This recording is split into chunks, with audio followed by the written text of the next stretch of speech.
Hey, welcome to episode number 152 of the Canadian Prepper Podcast. We are recording on March the 6th, 2022. My name is Eric. I'm the host of the show, based in Southern Ontario. I'm a hunter, target shooter, ham radio operator, and computer geek. Hey everybody, I'm Brad. I'm from Eastern Ontario. I've been in preparedness in some way, shape, or form since the ice storm of '98, constantly trying to better myself.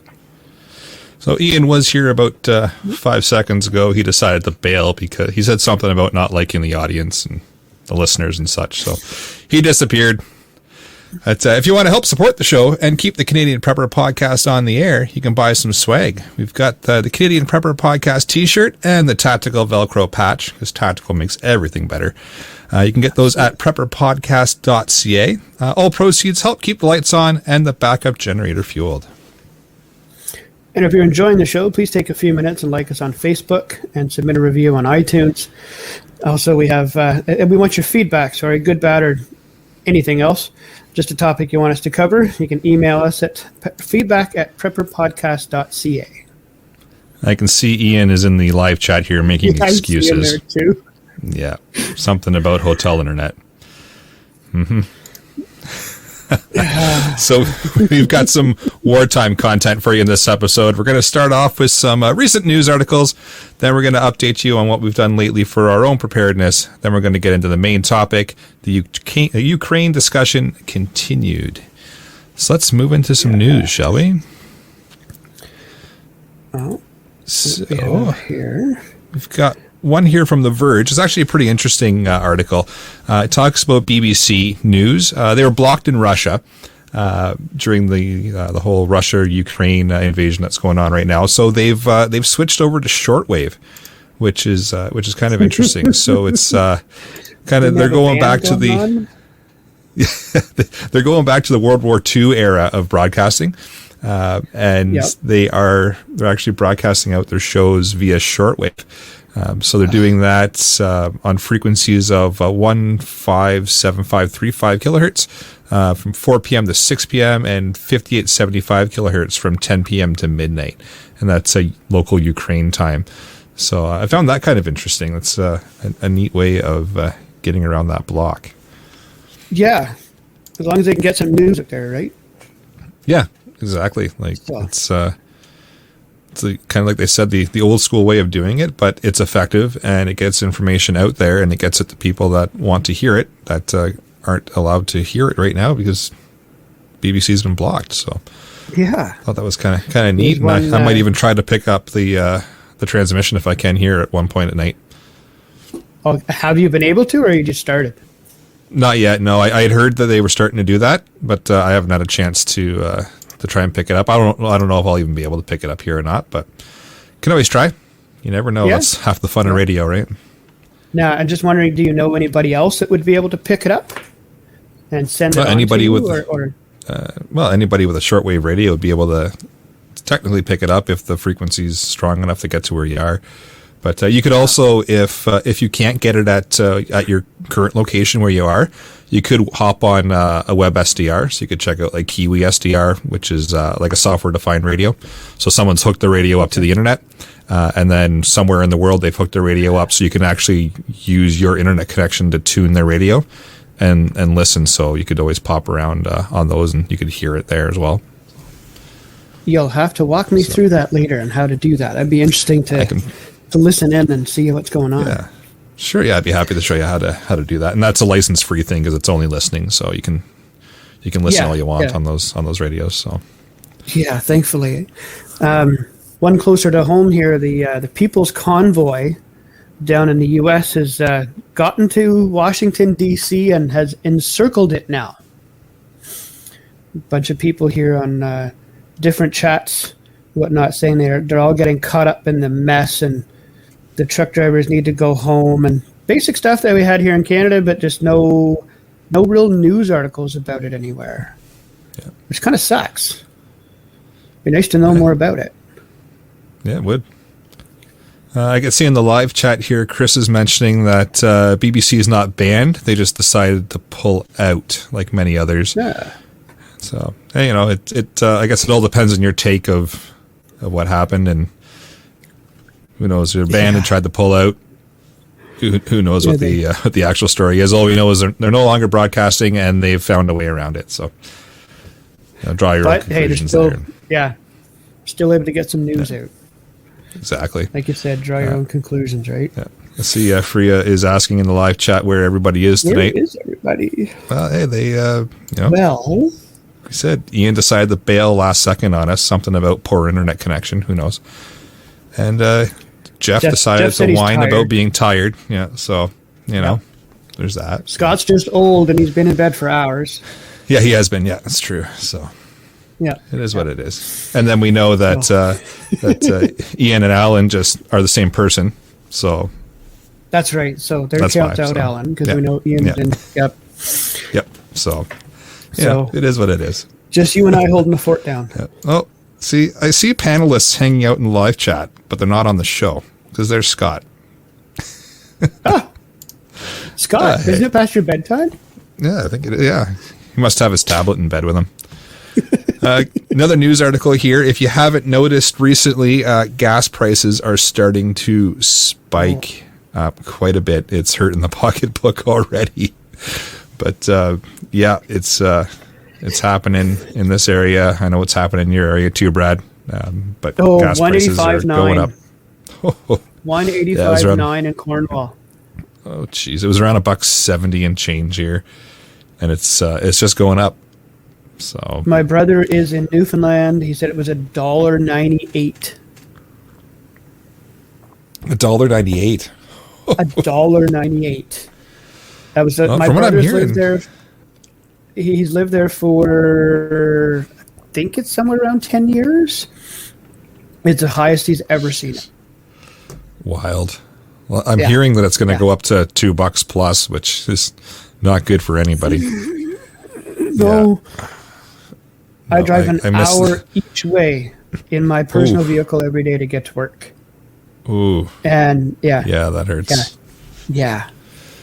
It can definitely be digging into some of those fuel reserves in the back shed in the near future. Might have to.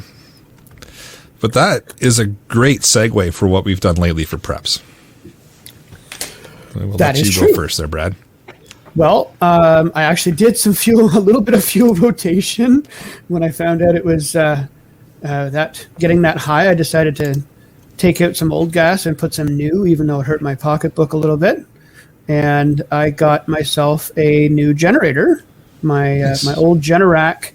I went to start it 2 weeks ago. I think the rings are gone on it, so I was looking around for a new one. Lowe's actually came to the rescue. They had the Furman brand, their camo version on. They were discontinuing the camo line, so they had it on for $300 down from $700. So I'll take that one. So I got the last one in the city. Nice. That was a bonus. If they had another one, I would have taken it too. Yep. For sure. Let's see, what else did it? Looking at a Berkey system, or that type of water system. Mm-hmm. Realizing that I have well water here. I have a water softener. I replaced the water softener last year. I'm still getting some funky tastes and smells in the water. Every so often, if I do 2 or 3 loads of laundry in a row, I'll get a sulfurish smell. So I'm looking at a whole home system and or a standalone Berkey system and filters and all that. And that's goes from about $300 to $900 with some extra filters. It's a little pricey. Yep. So it's funny how things jump very quickly when it comes to water purification. Yeah, but not something you want to cheap out on, though. No, so I'm if I can find a good system to sit on the counter and some Berkey filters and whatnot, and I can grab them together, I'll be okay. I might know a guy. Oh yeah, cool. Hook me up. So for myself, topped up the fuel cans just because, like we said, the price at the pumps hurt. So topped them all up before the jump, it's just a buffer before obviously we're going to have to fill the cans up again. But at least I felt like we did something to kind of beat the man for a minute or two there. Got into the solar panel world, or the solar game. Grabbed a 120 watt foldable panel. So I've been kind of playing around with that a little bit, and it's going to be part of my whole battery box build. So it was it was a good deal on Amazon, so I jumped on it, and we'll see how it goes. I haven't really been able to play with it too much since I got it, but might take it for a spin tomorrow. So got the day off, going to go throw the radio in the park for a bit, and maybe I'll hook that up as well and see how it goes, because why not be a nerd on a day off, right? Why not? Enjoy it. Make some time. Get some use out of it, right? Exactly. So we'll see how that goes, and if it works out well, then it'll be part of the battery box build as that kind of takes shape. I see Ian here has in the chat that he did some CGN deals. Shocking. Who knew? Oh, Freya just saw in the chat there that Berkey filters just went up in price. But I agree with Melissa. Did. Worth every penny. Yeah. Yeah, every quarter they adjust their pricing. So. Oh, yeah? Yeah, and it either goes up or down depending on pricing and availability and all that kind of fun stuff. So. Yeah. And then all the dealers have to adjust their pricing accordingly. That's why everybody's got the same price on their websites. So. Yeah. What did they set the price, not you? Yeah, they set the price. Yep. Well, or they set the price that you can advertise at. You know. So but I won't go too much further into that because they'll yell at me. So I happen to be a reseller. So hey, if you can hook us up here, I'd be more than happy. Well, there you go. Well, with that, maybe we will move into the main topic, which is going to be an interesting stumble through this evening because both myself and Brad are not overly well versed on what's going on in Ukraine, but we've both been kind of working and running around and doing that kind of thing. But like I said, Ian bailed the last second, so here we are. We get to stumble through this, and you get to listen to us stumble through it. So sorry for the stumbling, but it'll be fun. You know, it's an interesting situation. It's something that is definitely impacting everybody around the world, and it's something that we need to pay attention to because it could have some pretty big consequences here at home as well. It's certainly already having major consequences in Ukraine, and I don't think that's any secret. But it's definitely it's a world-altering event, and it's a big deal, and we've seen all kinds of things. I know you guys talked about it last week when my microphone completely decided to stop working, so I pulled an Ian and bailed. So hey, it's fair game. I did it a few minutes before. He did it 30 seconds. Whatever, it is what it is. Yeah. But it's like I said, it's something that's starting to really change things around the world. We're seeing like the gas prices spike. It's COVID has basically disappeared off the newsreel. We're not really hearing much about that anymore. It's all Ukraine now. Hockey got more exposure than COVID did with was it Wayne Gretzky? Gretzky is like a Slovak name right in that same area, and Walter was saying that he has descended from that area, even though he's a second generation, I think it is, and Canadian. They were talking with two other. I don't watch hockey a lot, but I recognize their names. They were talking with two other well-known hockey players who are of Ukrainian or Belarusian descent, and even they were saying that this sucks. This is horrible. So hockey got more exposure than COVID this week. Yeah. I thought that was great, and I hate hockey. That's good. Yeah. I'm not a big hockey person either, but it's it's nice to see hockey back in the news feeds. Okay, of course, we're Canadian, right? Yeah, exactly. Well, Ian here in the live chat has mentioned that Putin just cured COVID. It's a good point. Yeah, there you go. So problem solved, right? Yeah. Let's see. So some stuff here in the news that's happened recently. NATO bails out on the no-fly zone. So really that kind of sends a message that Ukraine's not going to really be relying on any kind of outside help. Lots of material has been pledged and a little bit delivered. But that whole no-fly zone, I know they've been screaming for that for quite some time, and NATO completely bailed on it, which, I don't really do the political thing well. So, it's obviously a choice that was made, and it's, I can see why they'd want that, but I guess they're not a member of NATO, right? I guess NATO's not going to send people to help them out. One big thing is the sanctions, right? Swift pulled the pin on Russia, so that's I'm sure that's a pretty big financial blow to their banking system, because Swift does a whole lot of transactions, right? What else we have in here?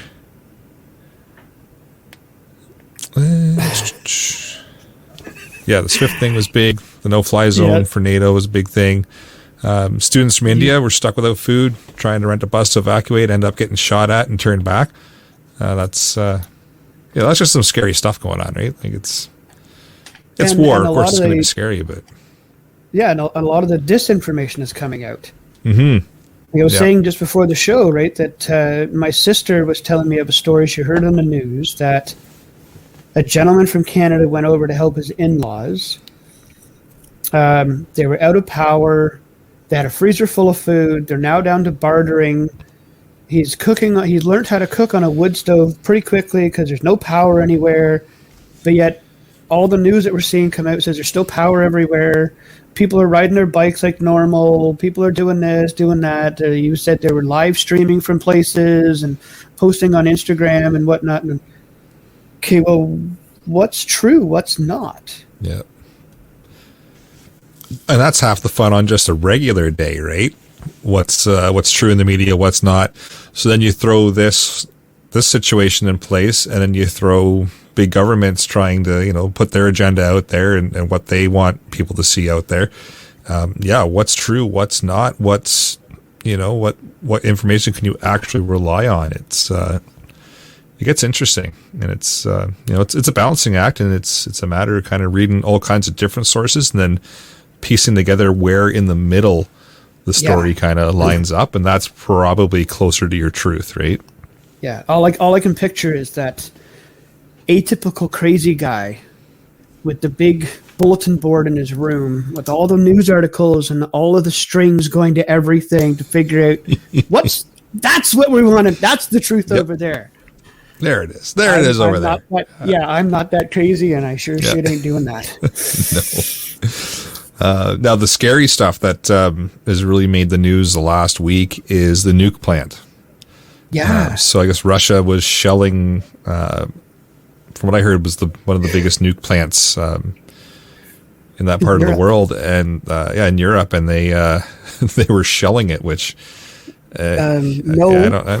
I don't think that's I don't know what's going through their head if that's what actually happened. And again, it's one of those things where one side says it never happened, one side says it did, right? It's who knows, right? But if that did happen, that's that's not good. And now it's in control of the Russians, right? Yeah, I saw some comments on some of the videos that were coming off of that nuke plant, and they were saying the video was so poor quality that it could have been somebody standing there with a flare waving it around to simulate that it was a fire, and it was total fake propaganda, and who knows. Yeah, like we said, that's half the fun of this whole getting through the media thing. Oh, Ian decided to show up. Yeah. You guys suck. Yeah, we do. We totally do. I said it at the beginning that we're not very well versed on this, so it was going to be painful. Well, first of all, okay, I had to wait for my computer to restart, but I thought I'd do the Rogers fix, the Control-Alt-Delete, to see if this is actually going to work. But, so I was commenting from the phone. But anyway, can we back it up a bit? Sure, absolutely. Okay. I told you at the beginning of this before you ran away, you are our expert tonight, so please do come and save us. Okay. I will pour my beer and enjoy. Yes, the students from India. So of course, they were live streaming and posting videos to YouTube and TikTok and everything else.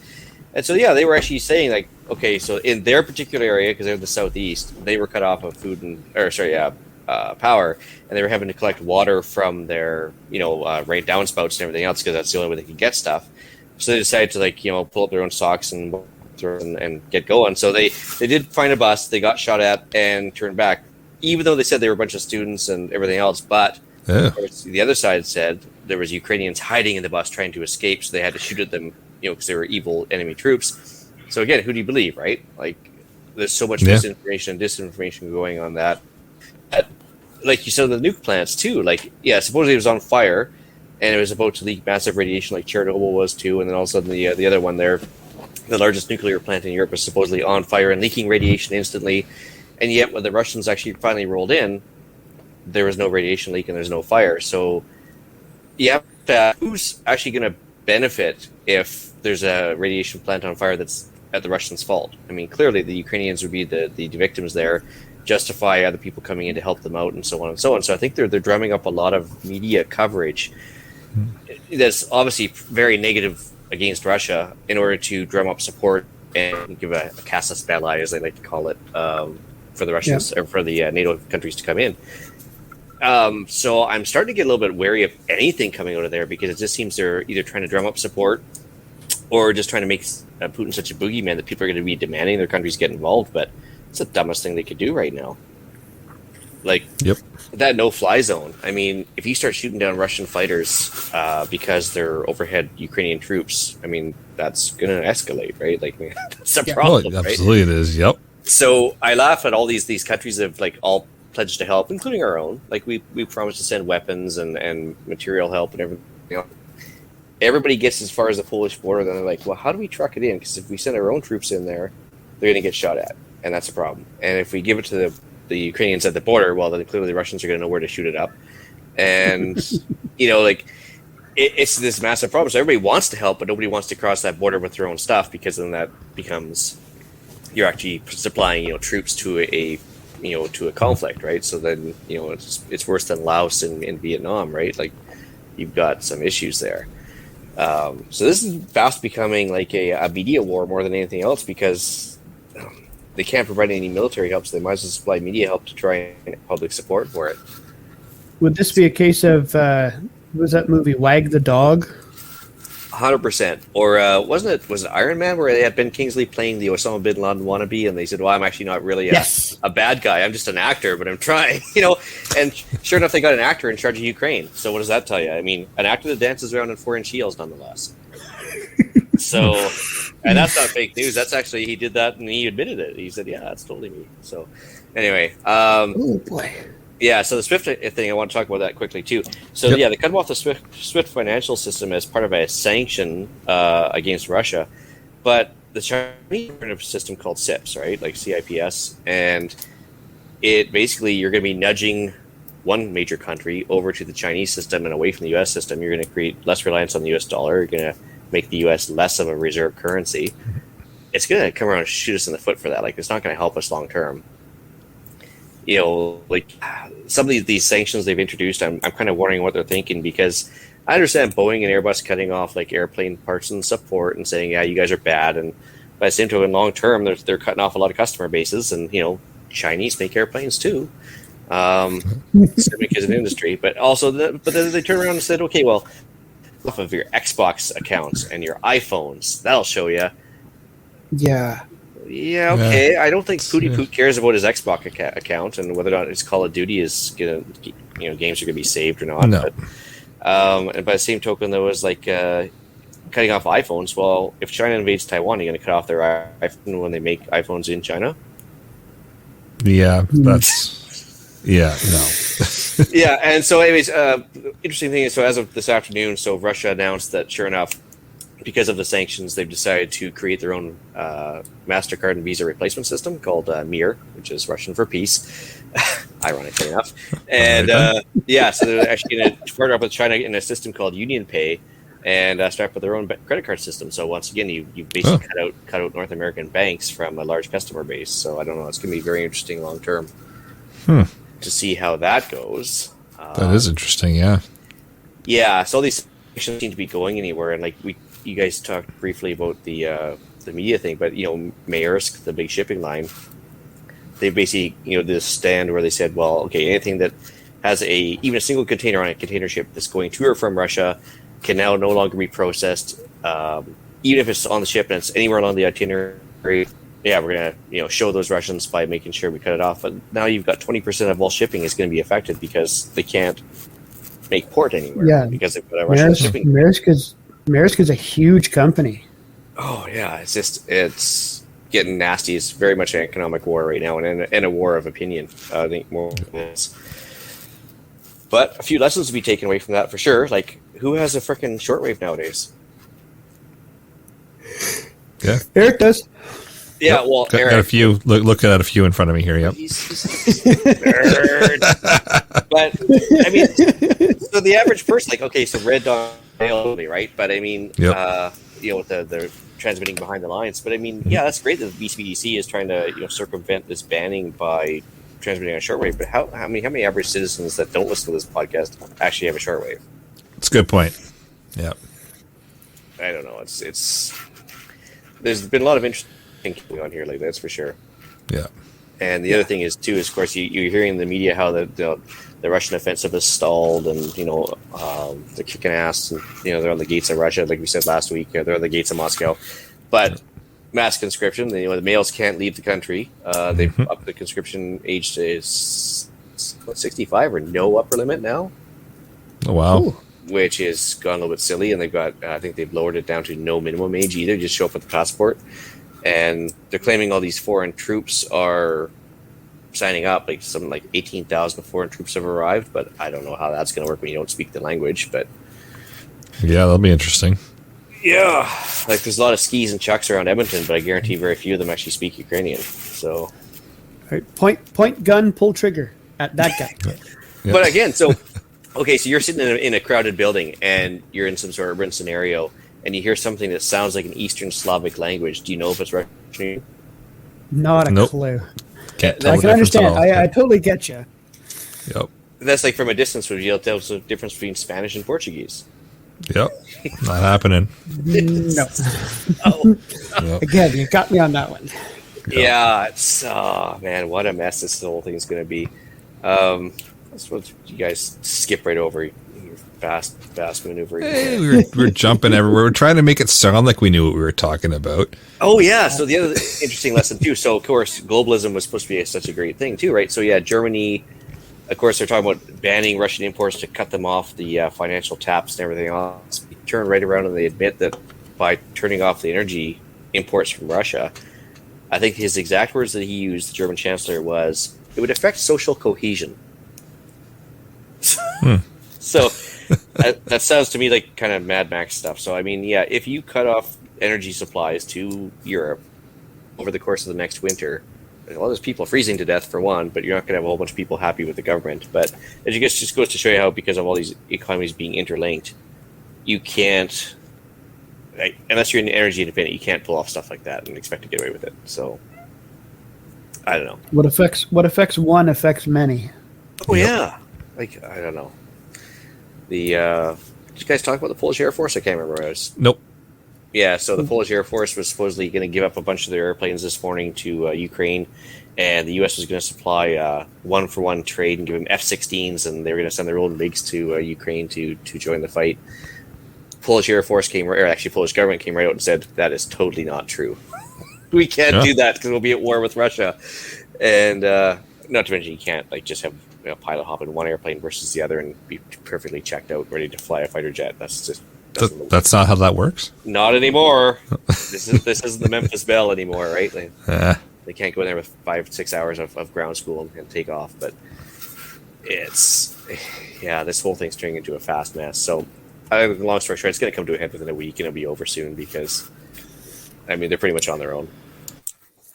So the article that I read about the pilots there, that's wrong. That they're not going to do that. 100% wrong. The Polish government came out and said that that's totally wrong. See, that's half the fun of all the. Yep. Well, yeah, because I mean, first of all, the U.S. would be stupid to do that because they're basically telling Poland to get rid of jets with maybe $5 million in exchange giving them $75 million airplanes. So it's a huge loss for the U.S. Not since Lend-Lease in World War II have we actually given that much material support to a third country to fight somebody else, like the U.S. did for Britain against Germany. And not only that, but yeah, nobody can hop on a new airplane type and go, so that's not going to happen. Oh, hey. No, it makes sense. Plus, they don't want to get involved right now, right? Well, and I think Poland wants to maintain some sort of defensive posture, so why would they give up their pilots that are the planes that the pilots are experienced on versus planes that they've never touched before? Yeah, and expect to maintain a deterrent against Russia when they're actually Poland surrounded on two sides by Belarus and a little tidbit of Russia that's left over from World War II. So, yeah, interesting. Yep. I will agree with that.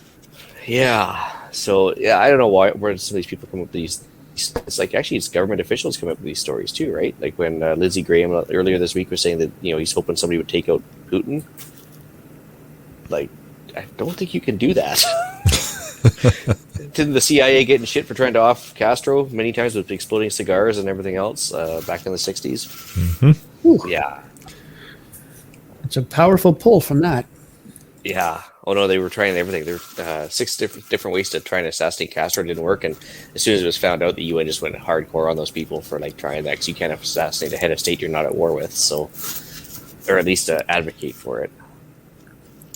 Yeah. Pierre in the live chat says he's ready to go.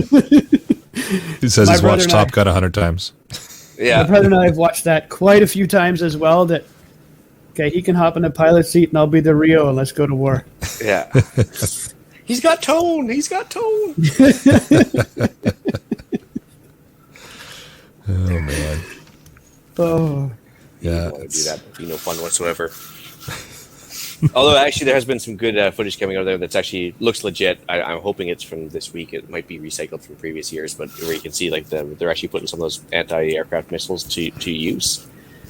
Now, Zelensky, the president of Ukraine, prime minister of Ukraine, whatever, he came out and admitted that so far the only thing that he received as of 3 days ago was 10,000 gallons, or I thought it was barrels, whatever. Diesel fuel. He hadn't got anything else from any other country yet, and yet all these countries are saying, "Well, this is what we're going to send them." And but it sounds like these could have some more replacement missiles on the way, so hopefully they show up in time to make a difference. But yeah,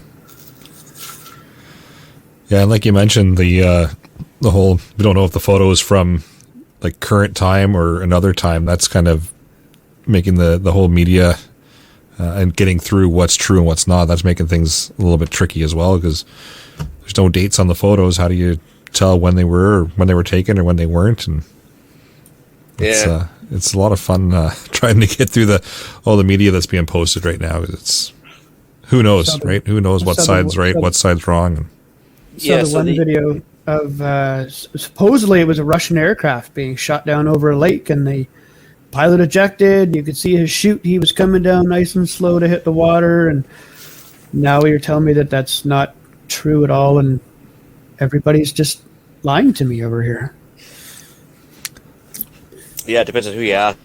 The Soviets have air superiority. Some people say that they're having a real tough time. It's just like, oh man. But so the one video I don't know if you guys looked at that one I sent on Discord, but for the listeners, I put a fairly descriptive video. Is that fair? On Discord, that was pretty gory actually, and but the veracity of it, to see how real it was and if it was something from recent times. But it brought us some interesting prepper questions to the fact that so after a battle rolls through your little town, what do you do with all that stuff? So you've got spent brass, which is good for me. I'd go around and collect up all that for sure, but then you've got bodies to deal with, leftover equipment that's either on fire or maybe it's intact or not. The Ukrainian government is so far as to put out something saying, "Don't worry, if you seize equipment, we won't consider it income. So go ahead and seize it and keep the fight up." Yep, which I thought was pretty awesome. But yeah, just to maintain your everyday, I guess, preparedness and keep the supply chain going in your old little town. If you've got a bunch of blocked burning vehicles in your town, you're going to have to come together as a neighborhood and clear these streets afterwards, because soldiers aren't going to do it for you afterwards and clean up their mess. And then you've got bodies rotting in the street, as we saw in that video. So now you've got disease to worry about. And, whether it be, insect borne or just from bacterial stuff with the bodies and everything else. You know, it's going to affect your water supply if you let it go into the drains and all of this stuff. It's, real world problems now, right? So. Sure is. Yeah. So far, we've learned this week that we need to get a shortwave radio. Yep. Neighborhood cleanup team. Iodine tablets. I need to go over there and get good luck. I need to start some brass collection bees over there, and then iodine tablets. So the nuclear plant thing. So how many people did you contact this week, Eric, for iodine pills? I have had all kinds of emails for, EMP protection. What do I do in case a nuke goes off? Where can I get these tablets, the iodine tablets? It's the inbox hasn't stopped. It's been interesting, and yeah, you're welcome. Good luck finding iodine tablets anywhere.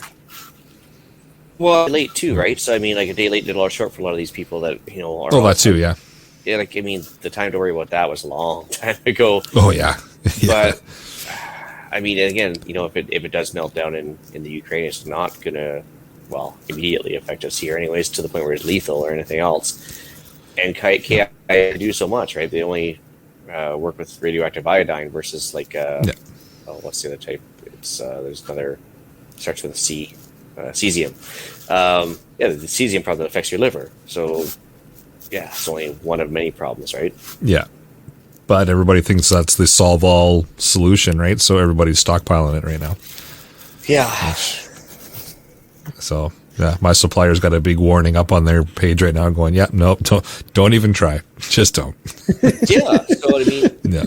Another takeaway I think from this week is don't rely on outside help. Like, again, wipe your own behind because, not only did not real help didn't show up, but also, like, even the UN Security Council, so they were expecting the Security Council to denounce Russia and, say, bad boy, you better stop now. Well, Russia's got a seat on it, and they can veto it. So they put forth this motion to denounce Russia and make them, cease and desist, and Russia's like, veto, done. And that was the end of it, which shows you the efficacy of the UN to begin with. But also, I mean, the fact is that, don't rely on somebody else to solve your immediate problems. It's, You suggesting that you should prepare for your own stuff and be able to look after yourself in a crisis? Is that what you're suggesting? It is a radical, no, but that's wild. Does that mean you should test your stuff when you get it too? Whoa! Hold on. Test your gear. Why would you want to do that? You're going to use it up faster that way.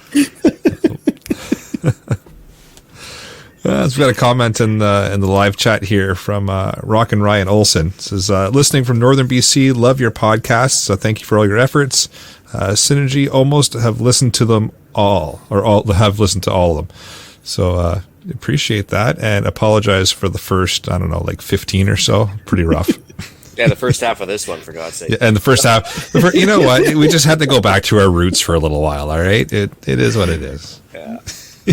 Northern BC, right on. Yeah. So that's good stuff. Hopefully his gas prices aren't as bad as the rest of ours. Yeah, we were actually over $2 a liter briefly there in Victoria, I think. And then I think we're at $1.89.9 where I am at home right now. But yeah. Ouch. Yeah, the gas prices are not helping things. I think, I'm in Ottawa right now, and I think it's $1.89.9 here too. So wouldn't be surprised. No. Not cheap. No. Well, not surprising. But I mean, again, that's the downstream effects of these sanctions, right? If you start causing a ripple in the supply chain of petroleum, which is just in time worldwide, that's going to be a problem until things get rejigged and rehandled, I guess. And heaven forbid we open up pipelines or wells here, but no. Okay, come on, common sense is not allowed. No. I thought you banned them at the door. Something like that. So, what else did we miss? I had a few notes there, but I kind of was offline for about 5 minutes. But I think you cleaned up our butcher job. Okay, fair enough. Yeah, I think you did. Yeah. We haven't mentioned carbon monoxide yet. We're going to do that for Alan. Well, okay. So. If there is a battle in your town, and if there's fires in the streets and stuff, and you get the odd house on fire, when you go running into the building to save Grandma, or Baba, as they're saying over in Ukraine, and Guido, the grandma, you need to go in there and make sure you have oxygen, portable oxygen, like air, should I say, not oxygen, to avoid carbon monoxide poisoning. Yeah, it's a great idea. And you said that oddly just how Alan would say it. Just saying. You cut that too, did you? I didn't lower the voice, and the camera is off, correct? Still pretty sure you're one and the same people. Ooh. Yep. Getting closer and closer to proving that theory. Yep. Don't worry, it's 152 episodes. We'll prove it eventually. Even though there's multiple episodes with both of you on the show, but don't worry about that. That's fake news. Yeah. That's one of those deep fakes. Don't worry about it. Yeah, that's The wonders of computer technology. Exactly. Yeah. Split personalities is Danny. Yeah, I was gonna say Denny. Denny called it out. Split personality. Good call, Denny. Well, I could just be like, what was that guy on Split? Was it? He had like 28 personalities or something, and yeah, it could happen. Yeah. Good. Ooh. Rock and Ryan's in Fort St. John. Actually, a very nice town. Very, very actually prairie-like. Surprisingly flat for BC. I wonder if Teabag Annie's is still a thing over there. That's actually a restaurant, not a sex maneuver. I was going to say, do I have to check the explicit box now for this episode too? Just to make sure I'm clear on that, Teabag Annie's is not anything. Ian, what you do on your own time when you're not on the podcast is your thing, all right? I think the wife would have a problem if I teabagged Annie, so... Oh, boy. Yeah. This went downhill real quick. Well, I need him on the show, so... Oh, jeez. Well, on that note... Yeah. Let's say, maybe we'll move into the podcast challenge that has nothing to do with teabagging, I hope. No. Okay, so... Podcast challenge for this week. I know it sounds like we came about it in a roundabout kind of sort of way, but try to find a third-party information source to verify the information that you're either spreading or acting upon, because holy doodle, trying to get the straight word out of any story nowadays is tough. So, put on your VPN and try and find somebody that, actually India surprisingly has been very good about some of their stories. Because I think they're one of those countries that kind of straddles the gap between the US and Russia. And they try and maintain good relations with both countries. They've been just brutal with both sides about some of their stuff, so it's actually been pretty good. Times of India, I think, is one of the ones I've been looking at lately. They've been really good. So good to know. Have to look that up. Yeah. Who had the upcoming event? I put annual Peppers meet in there. Well, you go for that one. I'll cover probably Darius's then. So if anybody is interested, July 7th to the 10th, Desborough, Ontario, the annual Peppers meet is firing back up this year. So you can check out annualpeppersmeet.com, or you can flip them an email at info@ontariopreppers.ca, and that's info@ontariopreppers.ca. It's always a good time. I've gone out for the last couple of gatherings there before COVID. I'm hoping to make it out to this one as well to do a quick talk about. I know, shocking. You ready for this? Radios. So hopefully you should get out there. But if you got some time in July, the 7th to 10th, come check it out. I've been waiting for the dates of that to come up. I want to go down and check that out at least once. It's a good go. Lots of good people, lots of good information, and some good fun too. You can sit around and have a couple of drinks around the fire at night and talk to all kinds of people with all kinds of experience, and everybody's willing to share their information too, which is good. Sweet. I've got one here, April 15th, coming up. It's a little over a month away. Gunshowtrader.com. It's the Calgary Easter Gun Show in Calgary, Alberta, of course. And the website is in the show notes, or it will be as soon as we post up the YouTube video. And it looks like gun shows are back being a thing, so that's good. Look at that. Yeah. Look at that. And I don't mean Eric showing off his biceps. Not bad guy. So. You beat me to it. Yeah. And we got to put that behind a paywall. Yeah, so that's a good show. Yeah. So deal of the week. See, Cabela's has 50% off some ear protection. Yeah, so it is active noise canceling, Walkers, Razer, Patriots. They have an audio input jack versus Bluetooth, but not bad. But 50% off. Holy, yeah. Mm-hmm. Let's do it. That's a good deal. At the very least, not just good for the gun range, but also good when the Russians roll through town and they break out the 50s or the missiles or something. Oh boy. that mean you're going to listen to some music on there when the tanks roll through so you can't hear them? Yeah, or you can plausible deniability. Memorize the new national anthem that you're going to be required to sing. At that point, Yep. We do have a quick question here in the live chat from Rock and Ryan Olson about if we've tried glassing eggs yet. That would be me. Yes, I did, and successful. Good for about. Well, I let it go as far as 9 months before we started to get a little bit concerned. And yeah, worth doing. I'm questioning if you've listened to all the episodes now. Yeah, clearly. I think I mentioned it about 3 or 4 times. But it's Pickling Lime is the common name, but the actual name, I'm going to have to look it up, but we got a big bag of it. You can pay, I think it's $20 for a tiny little bag of Pickling Lime on Amazon, or you can go to the feed store and get the exact same stuff, which I can't remember the chemical name for it, honestly, but calcium carbonate or something. Anyways, but I can tell you by next week. And a giant, 50-kilo bag of it is $12. So... which would be good for more than a lifetime or 6. So if you want to do glass eggs, look at your feed store first once you figure out what it is, or once I get back to you on that. But it's definitely worth doing, and it's shelf-stable, no refrigeration required. So simple, even I can do it, or Eric. And wow. But yeah, no, it's good, especially during, if he's anything like me, the egg production just got ramped up from almost nothing to full steam ahead in about 2 weeks here. So it's definitely time to start storing extra eggs, especially if things escalate, right? Yep. As soon as the snow starts melting a little more around here, I'm gonna build some chicken coops and go and see Alex. Nice. He was on a while back there. I met him at his place and got a nice little setup.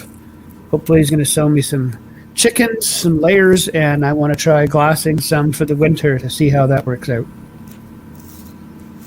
Very nice. Yeah, just put it in a dark closet somewhere. Yep. It's relatively cool, not next to the fireplace. That's bad. So I've heard. Yeah. So I've heard.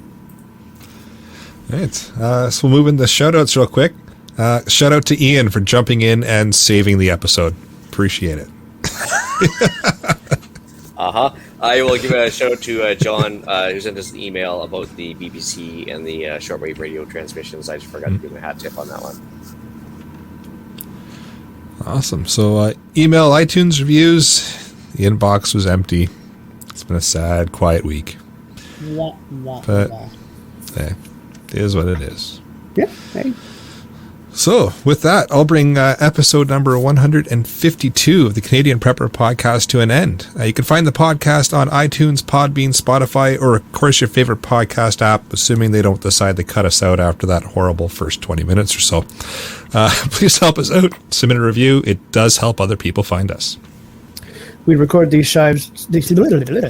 We do record these shows live on Facebook and on YouTube. If you want an early peek at the shows, please subscribe to the YouTube channel, Canadian Prepper Podcast, and click the notifications tab. Gives you an alert when we're going live. You can contact me at batbradcpp.gmail.com. All right. You can reach new email. Yeah. It's very apropos. You can reach Ian directly by emailing me at theislandretreat@gmail.com. You can also find me on Canadian Patriot Podcast. I'm getting back on there regularly now. On iTunes and YouTube, recording Monday evenings at 9 p.m. Eastern. I'm also on the Discord chat for both CPPs. A bit of a meme lord on that one. And email if you want an invite. There you can find us discussing why government waste in society has me fantasizing of all the scroungable brass opportunities. Very nice. Link is also in the live chat here for the Discord. You can get me on the live chat at rapidsurvival.com. Okay, stop. Don't. Okay. The wife finally texts me now and says it's hydrated lime for the glass. It's like hydrated just in time, lime. honey. Thank you. There you go. Hopefully she missed that Annie's comment earlier on, or else I'm in deep trouble. So anyway, so yeah, hydrated lime for glassing eggs. All right, there we go. Now you can sign off. Now I can sign off. Are you sure? Yeah, should we wait a second to find out if she hears about Annie? Oh, that's good. All right. You want to check out rapidsurvival.com. You can get me there on the live chat. And if not, you can also email me at feedback@prepperpodcast.ca. So thanks, everyone, for joining us this evening. We'll find out if Ian survives his comment about Annie if he shows up for the next episode. Until next time, be prepared, stay safe, and keep learning.